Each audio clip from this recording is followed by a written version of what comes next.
So, guys, obviously Iowa are cooking right now.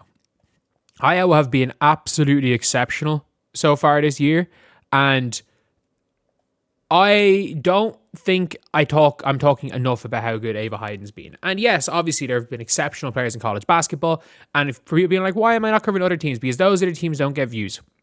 I would love to talk about how well Raven Johnson's been playing, but nobody cares. I would love to talk about Tanaya Latson's how she's completely her.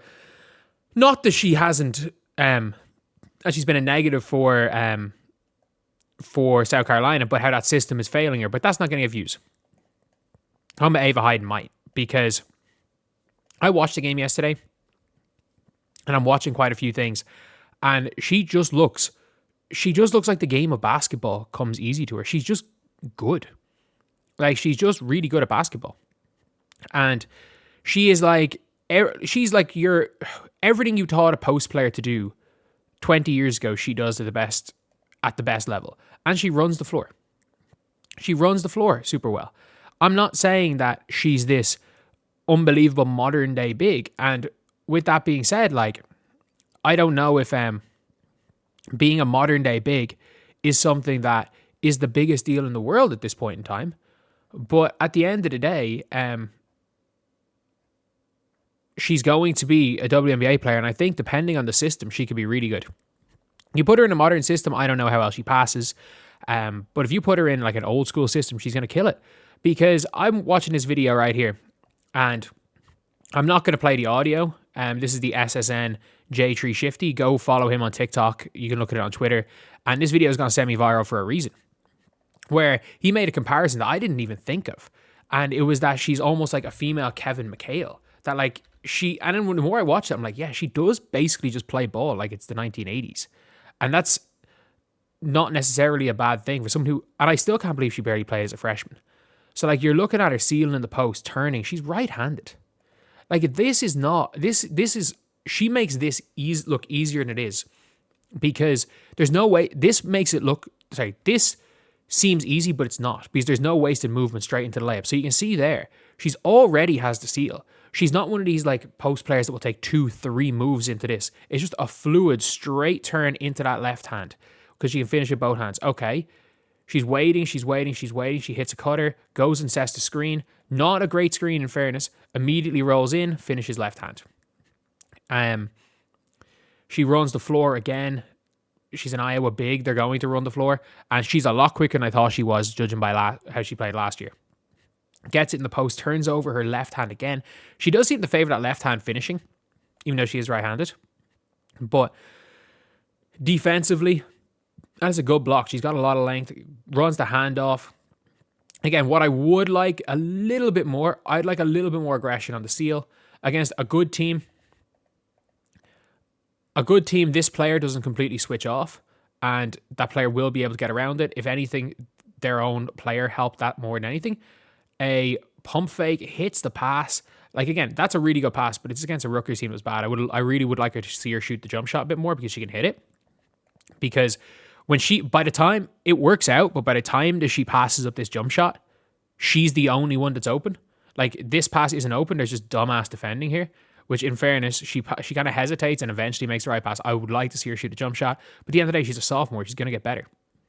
You're seeing her just straight line to the basket. They can't stop her. Could have been an and one right there. Again, forces a miss. Nope, they're not getting that. And she draws a jump ball right there.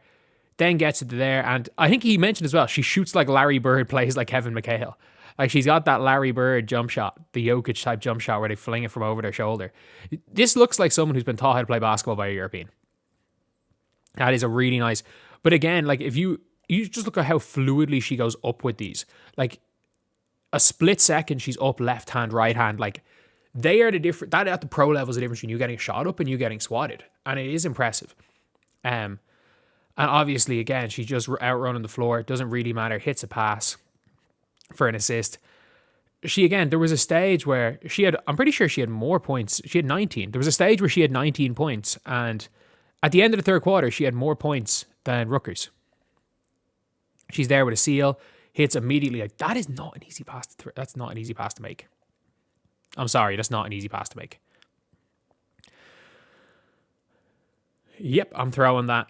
Hits a shooter in the corner. Like, Ava Hayden as a big, there's room for improvement. You want the mid-range shot to be taken.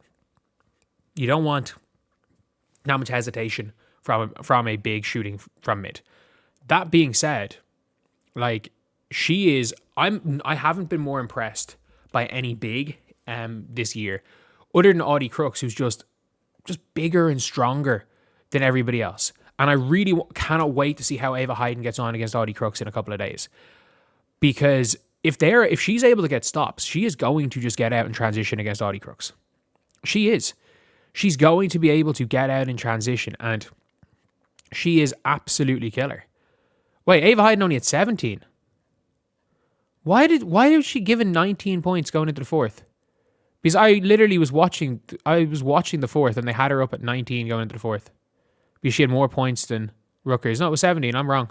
The final score, she was at 17. Yeah. Yeah, I'm not wrong.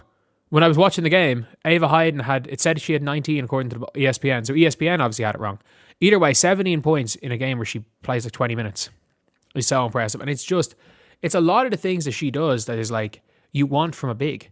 She's clearly was either like learned the game of basketball from like an old school big, and with that shot release from here, I'm guessing European. I'm guessing she had a European coach. That is if you look at Lithuanian bigs, if you look releasing the shot from here, the Larry Bird shot is very much a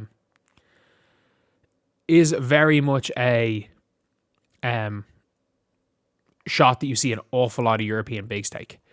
But at the end of the day, maybe, you know, the Larry Bird, whoever taught Larry Bird how to shoot, taught her how to shoot. But no, I genuinely think that Ava Hayden is going to be a 2028 potential first round pick, especially because there could be 17, 18 teams in the league.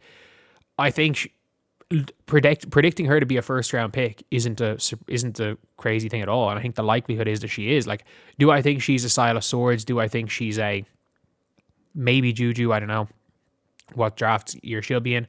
No. Do I think she's a Sarah Strong? No.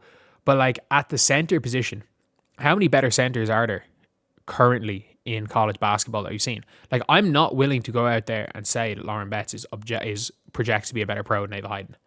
I don't think that Audie Crooks projects to be a better pro than Ava Hayden. I think Sarah Strong, if you consider her a 5, definitely projects to be a better pro than Hayden. But like, if you put Hayden on UConn, she'd be UConn's third best player. Like, that is the level of player she's at.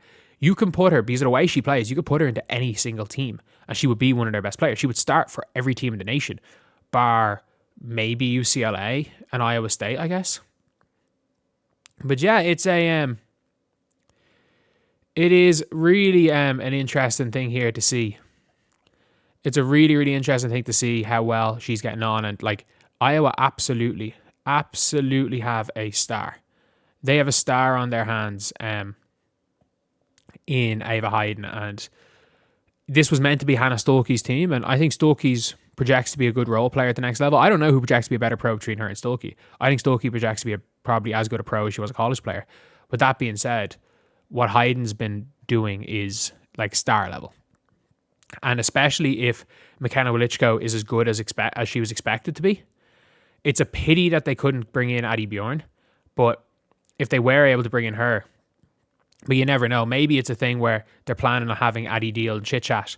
Like if they go out next year with Stremlo, Chit Chat, Addie Deal, Hayden, and if Wilichko is as good as she's expected to be, that is a Elite 8 contender. And when they're all up, well, like when Hayden's a senior, Chit Chat's a senior, they could be a dark horse Final Four team. Like, it's a pity. It is a pity that the 1 year when Caitlin was at her best was the 1 year they didn't have that true 5.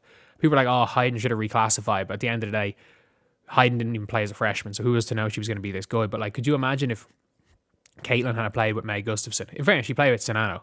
But if Caitlin had played with Mae Gustafson, if Caitlin had played with... Because Sinano could have played with Meg. With a prime Meg, if Caitlin had played with Ava Hayden one of those years, and it's just a pity. It genuinely is just a pity. But anyway, that's the video. See you guys.